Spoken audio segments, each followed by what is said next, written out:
quelque chose de grave. Il faut que je vous montre un truc. Quoi? Mais t'es complètement malade. Mais t'es complètement malade. Branchez tout de suite. Tu n'as pas le droit d'apporter un truc comme ça à l'école. Je n'avais pas le droit d'en avoir une. C'est interdit. Place au procès.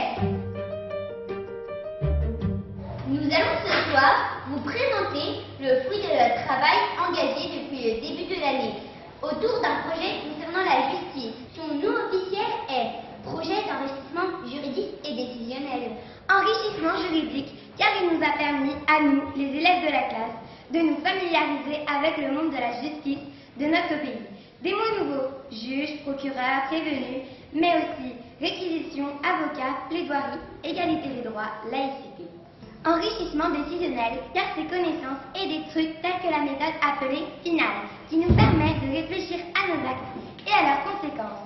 F comme faire la lumière sur ce qui s'est passé. I comme identifier l'acte. L comme nommer les conséquences.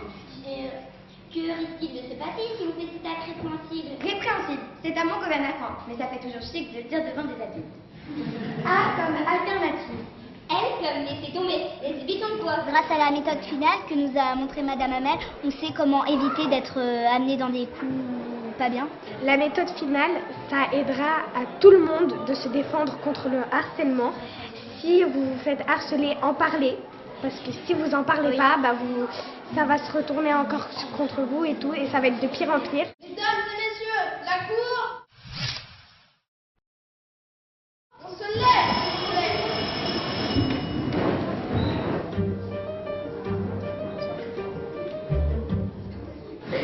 L'audience est ouverte. Antoine, peux-tu venir à la barre, s'il te plaît?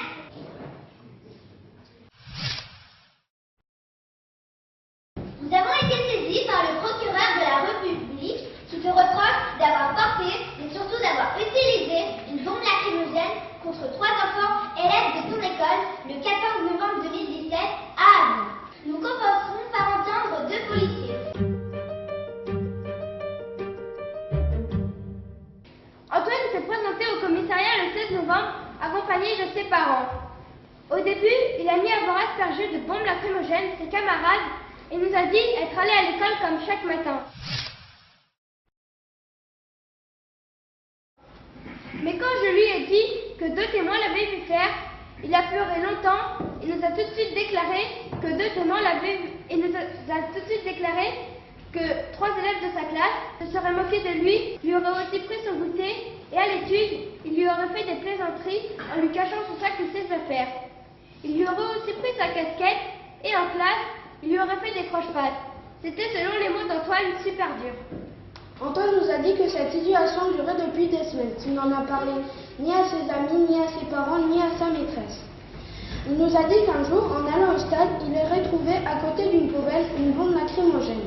Comme le harcèlement durait toujours, un soir, il aurait testé sa bombe en appuyant dessus et d'après lui, c'est à ce moment-là qu'il aurait décidé de s'en servir.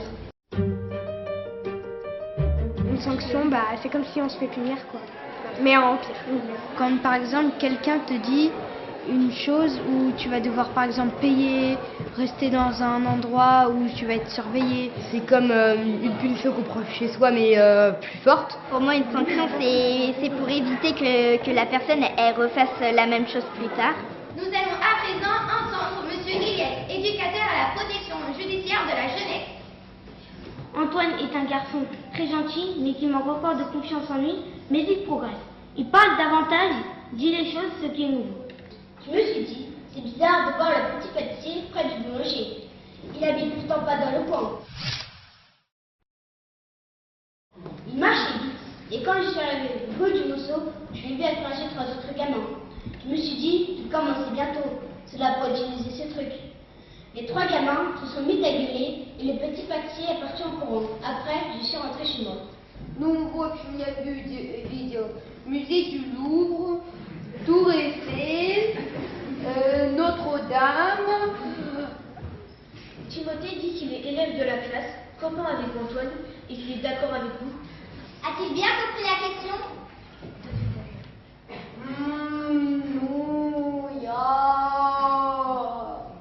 Il dit qu'il a vu Antoine à se faire des shows et qu'il est avec une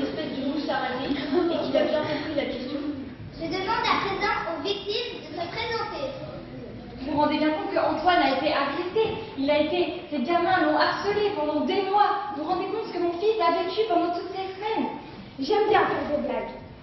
Eux aussi, on fait des blagues aux autres. Ou on leur pique des trucs. Mais ce n'est jamais méchant, c'est juste comme ça, pour plaisanter. C'est juste comme ça, dis-tu? Tu as entendu, Antoine? Tu as entendu ta souffrance écrite par les policiers? C'était surtout Victoria qui voulait faire des trucs. Nous, Sean et moi, on la suivait et on rigolait. Tu réalises que suivre, comme tu le dis, fait de toi une complice et c'est presque aussi grave? Je ne savais pas. Je marchais dans la rue et soudain je vois Antoine foncer vers nous et nous asperger comme ça. Et tu ne t'es pas demandé pourquoi? Non, je me suis simplement dit qu'il pétait les plombs. Ce procès, en fait, qu'on a fait, nous a un peu fait réfléchir à ce qui est juste et injuste. On voit à peu près quels droits ont les adultes et quels droits ont les enfants et ce qu'on n'a pas le droit de faire et ce que les adultes non plus n'ont pas le droit de faire. Et surtout les peines qui sont différentes. Ceux qui ont moins de 10 ans ou moins de 8 ans, eux, ils n'auront pas une peine. Ça sera les parents qui prendront la peine à leur place. Pour un adulte, on peut l'amener en prison parce qu'il est grand, il a plus de 18 ans, il est majeur, donc il peut aller en prison.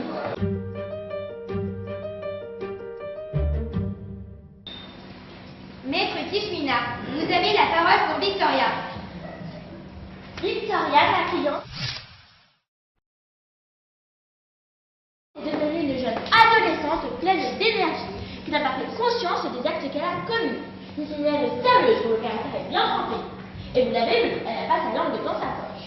Manon consulte régulièrement une psychologue. Et pour elle aussi, les frais engagés par la famille représentent une charge financière non négligeable. Je vous demande d'en tenir compte dans votre jugement. Sean, lors de l'agression, a en partie esquivé le jet de la bombe et a pu encore partir chez lui. C'est dominant. Pourquoi et comment Antoine Pâtissier peut se conduire ainsi? Je crois, maître, que Sean a maintenant dû comprendre les raisons pour lesquelles Antoine avait commis ce geste. Ou en tout cas, c'est à espérer. Madame la Présidente, je tiens à dire que cette affaire est complexe. Et l'audience présente nous pousse à prendre des décisions graves. Mais ce qui est grave, c'est qu'Antoine, en toute conscience, alors qu'il était chez lui, ainsi que nous l'avons entendu dans la réquisition faite au commissariat, a réfléchi à ce qu'il allait faire pour se venger.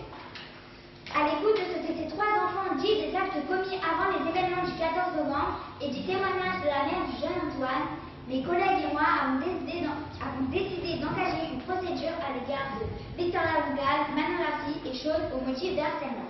Les familles recevront prochainement une convocation. Madame la Présidente, Antoine est avant tout une victime. Une victime qui a utilisé une arme de catégorie B8 dans leur plaidoirie. Une avocate nous a rappelé les dangers de cette bombe lacrymogène. Je précise également que cette audience concerne Antoine Pâtissier. Monsieur le juge, je vous demanderai de ne pas m'interrompre. Je le répète, Antoine est une victime de ses camarades de classe qui chaque jour se moquaient de lui, le rabaissaient, l'humillaient, le harcelaient. Car il s'agit bien de cela. Antoine a été la victime ordinaire du harcèlement ordinaire et quotidien qu'aucun adulte n'a su déceler. Je voudrais leur dire qu'ils m'ont fait du mal et que ce n'est pas parce que je ne disais rien, j'avais peur, que je ne souffrais pas. L'audience est levée durant le temps du délibéré.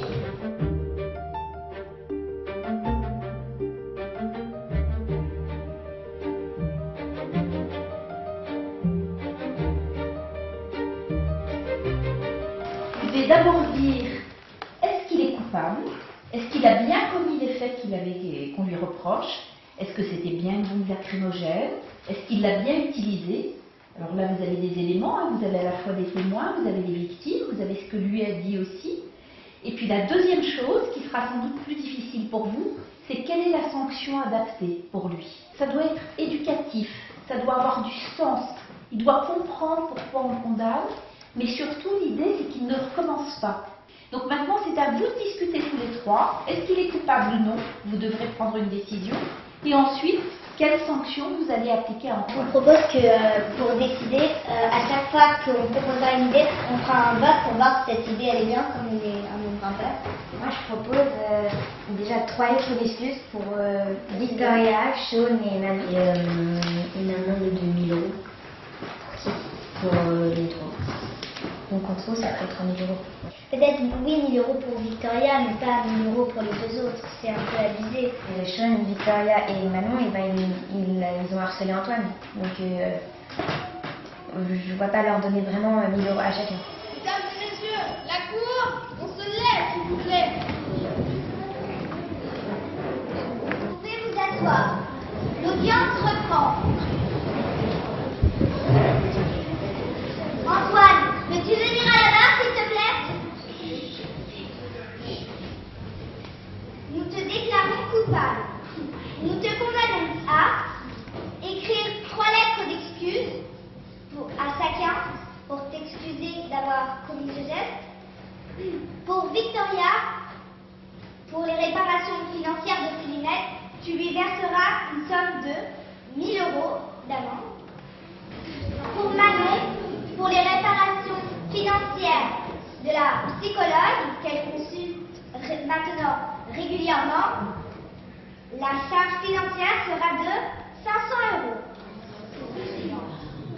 Et pour que tu comprennes bien, ta fonction sera pendant 3 semaines, tu devras nettoyer le stade.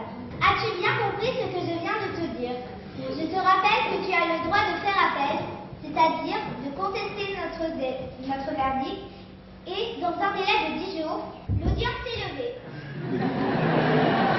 Mesdames et messieurs, la cour, on se lève, s'il vous plaît.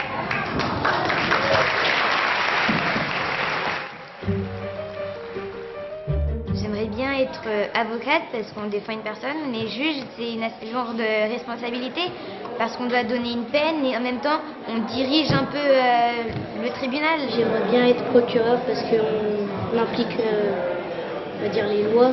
Juge, moi je pensais pas que c'était au tribunal, je savais pas. Procureur, pareil, il y avait plein de noms que je connaissais pas. Voilà, greffier, plaidoirie, égalité des droits, laïcité, etc. Alors comme ce moment est un moment solennel, ils vont chacun recevoir un diplôme qui a été préparé par Madame la juge du tribunal. Chacun des enfants va repartir avec un diplôme pour tout le travail qu'ils ont mené cette année.